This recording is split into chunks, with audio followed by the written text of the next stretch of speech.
हाय guys, welcome और welcome back to the most love playlist of my YouTube channel मेरी कहानी मेरी जुबानी पार्ट 13।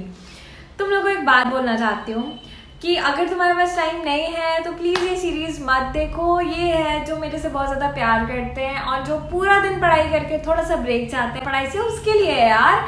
अब मैं फोर्स कोई ना कर रही हूँ, देखो देखो, और मैं डालना तो बंद नहीं करूंगी। ये तुम्हारा चैनल तो है नहीं, है मेरा चैनल है और मेरी भी शौक है कि मैं अपने चैनल पे ये करूंगी वो करूंगी। तुम्हारे हिसाब से मैं क्यों चलूँ? ठीक है, सो कंपलसरी नहीं है, देखना है तो देखो, नहीं देखना है तो मत देखो। पढ़ाई की भी मैं बहुत वीडियोस डाल चुकी हूँ। ओके, थोड़ा सा गुस्सा आ गई थी, बट सुनो मैं क्या बोलने वाली हूँ। हाँ, अब जो सीरीज चलने वाला है पार्ट 13, 14 और जितने भी चलेंगे मुझे नहीं पता, मेरा कुछ प्लानिंग नहीं है। बस मैं हर चीज़ प्यार से और एलैबोरेट तरीके से समझाती हूँ और बताती हूँ जो जो मेरे साथ हुआ। तो तुम्हें गूज़बम्स आने वाले हैं। अब देखो, फर्स्ट ड्रॉप तक तो मैं ठीक थी बिल्कुल। अब मैं पता है सेकेंड और थर्ड ड्रॉप मेरे लिए बहुत हार्ड था। देखो मेरा ना रोने वाला फेस है एकदम। मैं सच में यार मैं एकदम टूट चुकी थी, क्योंकि मैंने जब पहली बार 12th के साथ नहीं दिया था तो मेरा कोचिंग का दोष था। दूसरी बार फिर पता है मुझे ना मेन था कि मुझे एलएन कोटा जाने का मन नहीं था। कोटा बहुत दूर था और मैं मतलब पीछे भी नहीं हट सक रही थी, आगे भी नहीं जा सक रही थी। मैं बहुत ही खराब कंडीशन में थी। मुझे बिल्कुल ही कोटा जाने का मन नहीं था। मैं सिर्फ रोती ही रहती थी कि मेरे साथ ऐसा क्यों हो रहा है। एक्चुअली पता है, मैं जिस तरीके से तुमको गाइड कर रही हूँ ना, अगर मेरे को कोई गाइड करने वाला मिल जाता, आई स्वेयर मैंने फर्स्ट अटेम्प्ट में बहुत अच्छे मार्क्स आते। पर कोई था नहीं। एवरेज स्टूडेंट्स को कोई नहीं समझता, ये तुम लोग भी मानते हो। कोई प्यार नहीं करता, कोई अटेंशन नहीं देता। और जब फर्स्ट ड्रॉप हो चुका था तो मैं अपने आप को एवरेज से भी नीचा समझने लगी थी। भले मेरे नंबर अच्छे थे, पर वो लास्ट दिन था जब मेरा मॉप अप राउंड था, या वो लास्ट समय होगा जब जिस साल मैंने हंसा होगा और मैं जो हूँ मैं वो रही होंगी, क्योंकि 2 साल के लिए मैं बिल्कुल चेंज हो गई थी।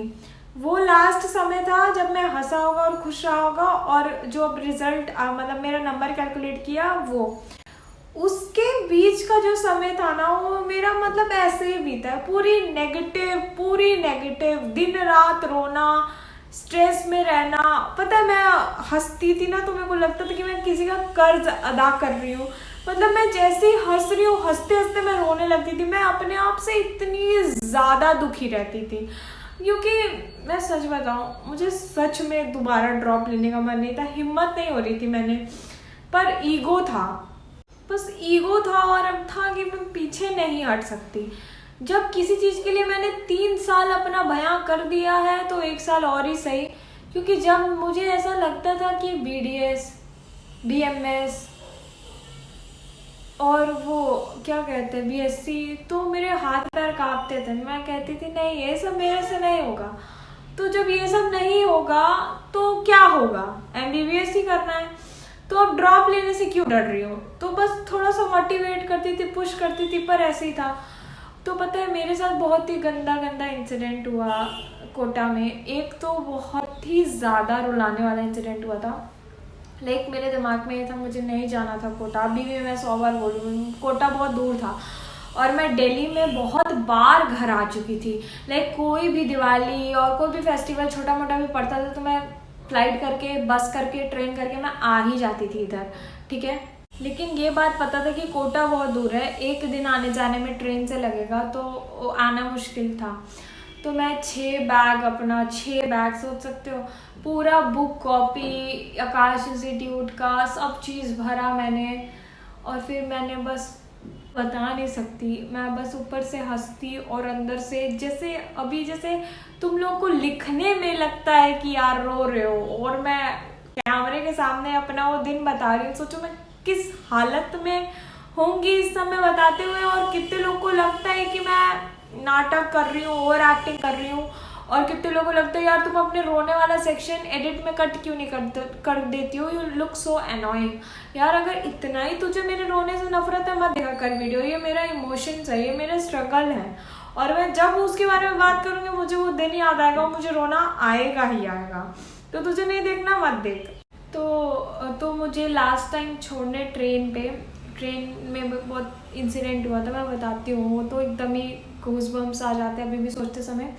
तो मेरी पूरी फैमिली गई हुई थी, हम लोग स्टेशन में गए थे। एक जगह ट्रेन लगा था पटना कोटा, और एक जगह ट्रेन लगा था कोटा टू पटना, मतलब वो पटना जा रही थी, कोटा जा रही थी। और मेरी मम्मी का क्या दिमाग आया, मम्मी ने बोला ये वाली ट्रेन है जो पटना जा रही थी, वो वाली ट्रेन को मम्मी ने बोला कि ये कोटा जाएगी। और हम लोग ने भी नहीं देखा और वो ट्रेन चली। ट्रेन चलना चालू हो गई तो मुझे लगा हम लोग का ट्रेन छूट जाएगा, जबकि कोटा जाने वाली ट्रेन इधर खड़ी थी। चलते हुए ट्रेन में मैं चढ़ी पहली बार, मेरे पैर पे चोट लगा। पता है तुम्हें, मेरी पैर फंस गई थी। लाइक जो स्पेस होता है ना ट्रेन चढ़ने में, और इधर थोड़ा सा स्पेस होता है, तो मैं चढ़ते हुए ट्रेन में पहली बार चढ़ी थी तो गिर गई थी मैं। पापा ने मुझे पुश किया, लाइक मेरा पूरा पैर कट जाता उस समय। फिर सारे बैग अंदर रखे, बैग बहुत भारी थे क्योंकि बुक्स बहुत भारी होते हैं। फिर पापा भी चढ़े। फिर आता है एक पुल होता है इधर जो वाराणसी में रहते हैं, वो अंद्रा पुल होता है। अंद्रा पुल, ऊपर से पुल देखा है तुम लोगों ने? पुल देखा है, मैं ना इधर फोटो डालूंगी अंद्रा पुल का। अब जब उधर गई तो पूरा ट्रेन खाली था अंदर। हम लोग बैठे कि यार पूरा ट्रेन खाली। तो फिर पापा ने मुझे ये ट्रेन जा कहाँ रही है, तो बंदे ने बोला ये ट्रेन पटना जा रही है, कोटा से पटना जा रही है। अब मेरा हालत खराब कि लो भाई कोटा का ट्रेन छूट गया, अब अपना कुछ नहीं हो सकता, कोटा का प्लान जाना कैंसिल। पैसा भी बर्बाद, टाइम भी बर्बाद, सब बर्बाद। पापा ने बिना कुछ सोचे ट्रेन का चेन खींच दिया और ट्रेन रोक दिया पुल के ऊपर। पुल के ऊपर ही पापा ने ट्रेन रोक दिया, और हम लोग का फाइन वाइन कटा था चेन खींचने का, तो फाइन वाइन तो पे कर दिए थे। फिर पुल के इस साइड नीचे उतरने का रास्ता था, पहाड़ जैसा था, मतलब पुल होता है ना जिसके नीचे से गाड़ी वाड़ी जाती है, उसके ऊपर पापा ने रोक दिया। पापा ने देखा अंद्रा पुल है, ट्रेन का चेन खींच दिया, ट्रेन रुक गई।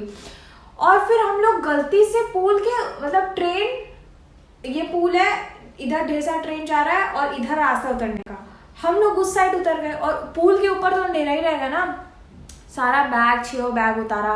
तो जब प्लेटफॉर्म पे ट्रेन होता है तो तुम्हें लगता है ट्रेन थोड़ा सा ऊंचा है, पर वो जो पुल पे था ट्रेन बहुत ऊपर था, मुझे तो अंदाजा ही नहीं। और मैं ऐसे मतलब उतरी, सब बैग उतरा, इतना भारी बैग। फिर पुल पे हम लोग उतर गए थे उस साइड पे, और एकदम अंधेरा, पुल पे तो लाइट लगेगा नहीं। जैसे ही मेरे पापा, मतलब ट्रेन का वो होता है ना पटरी बोलते हैं उसको, इंग्लिश में पता नहीं क्या बोलते हैं, पैर रखे, मतलब भाई साहब इतना पास ट्रेन था।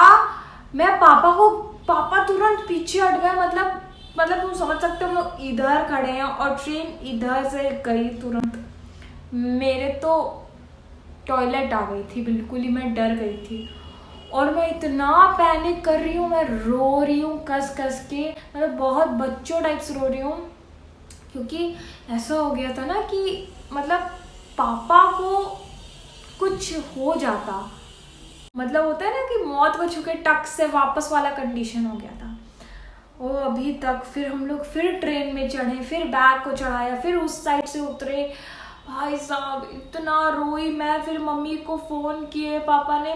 फिर मिली, मतलब मेरा छोटा वाला, मतलब मेरा बड़ा वाला भाई है, मतलब मेरे से छोटा है लेकिन बड़ा है, तो वो लेके आया कार, और हम लोग तुरंत उतरे, कार में सारा सामान रखा, और फिर हम लोग स्टेशन गए, और फिर हम लोग वाला ट्रेन पकड़ लिए थे कोटा जाने वाला।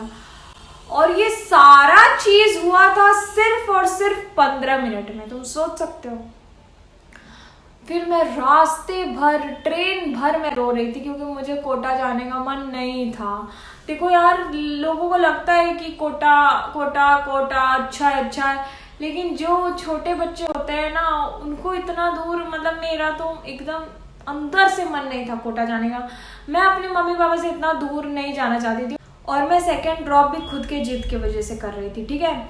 और तुम्हें एक बात बता दूं, मैं जब आँख बंद कर रही थी ट्रेन में, मुझे बस वो सीन याद आ रहा था कि अगर पापा को कुछ हो जाता तो, अगर पापा को कुछ हो जाता तो। और मैं रो रही थी, पूरे ट्रेन भर रो रही थी। और उधर जाने के बाद का कहानी मैं नेक्स्ट एपिसोड में बताऊंगी। तब तक के लिए bye, thanks for watching, bye.